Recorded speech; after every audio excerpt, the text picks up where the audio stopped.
নমস্কার, সুস্বাগতম। আপনারা দেখছেন জোরস ধামাকার নতুন পর্ব। সাথে আছি আমি জুডো। নীরজ পান্ডের খাকি দ্য বেঙ্গল চ্যাপ্টার। তার শুটিং কিন্তু অনেকটা হয়ে গেছে মুম্বাইতে, এবং কলকাতাতেও কিন্তু টিম এসে গেছে রেকি করবার জন্য। উত্তর কলকাতার মোহনলাল স্ট্রিট সংলগ্ন এলাকায় রেকি চালিয়েছেন নীরজ পান্ডে এবং তার টিম। শোনা যাচ্ছে উত্তর কলকাতার বেশিরভাগ জায়গাতেই শুটিং হবে এই ওয়েব সিরিজের। এমনও শোনা যাচ্ছে ভব ধুলিয়া তিনি হয়তো এই সিরিজের পরিচালক হবেন। উল্লেখ্য বিষয় হলো ভব ধুলিয়া খাকি দ্য বিহার চ্যাপ্টারেরও ডিরেক্টর ছিলেন। এবার কাস্টিং এ কারা কারা আছেন আমাদের এখান থেকে?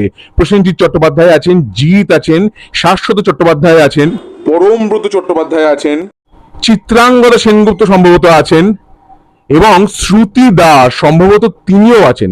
শ্রুতি দাসকে আমরা এক্স ইকুয়ালস টু প্রেম বা বাদামি হায়নার কবলে এই দুটি ছবিতে দেখেছি। দেখা যাক এখানে কিভাবে দেখানো হয়। এবং খাকি দ্য বিহার চ্যাপ্টার এটা বেশ এন্টারটেনিং ছিল, কারণ নীরজ পান্ডের প্রত্যেকটা কাজই খুব এন্টারটেনিং হয়। এবার খাকি দ্য বেঙ্গল চ্যাপ্টার এইটা কেমন হবে তা জানবার জন্য তো অপেক্ষা করতে হবে, শুটিংটা শেষ হোক এবং নেটফ্লিক্সে মুক্তি পাবে। প্রসেনজিৎ, জিৎ একসাথে কাজ করছেন, শাশ্বত চট্টোপাধ্যায় আছেন। জিনিসটা খুব ইন্টারেস্টিং হবে, এতে কোনো সন্দেহ নেই।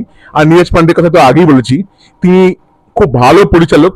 দ্রুত গতির থ্রিলার হবে এবং তার মধ্যে কিছুটা হাস্যরসও থাকবে, এটা বলা যেতেই পারে আগে থেকে। তাই বেঙ্গল চ্যাপ্টার দেখবার অপেক্ষায় রইলাম। যবে এটি মুক্তি পাবে দেখে তো আমি তার রিভিউ করবই করব। এছাড়াও তার আগে এর সম্বন্ধে নতুন কোনো খবর পেলে আপনাদের সঙ্গে আমি শেয়ার করব। আমার ভিডিও কেমন লাগলো, ভালো লেগে থাকলে অবশ্যই লাইক করুন, শেয়ার করুন, সাবস্ক্রাইব করুন আমার চ্যানেল এবং আমার ফেসবুক পেজ জুডো ধামাকা, সেটাকে লাইক করুন, ফলো করুন। পরের পর্বে ফিরছি নতুন কোনো চমক নিয়ে, নতুন কোনো ধামাকা নিয়ে। হ্যাস্টেলা ভিস্টা জুডোস ধামাকা, লেটস ডু দ্য ধামাকা।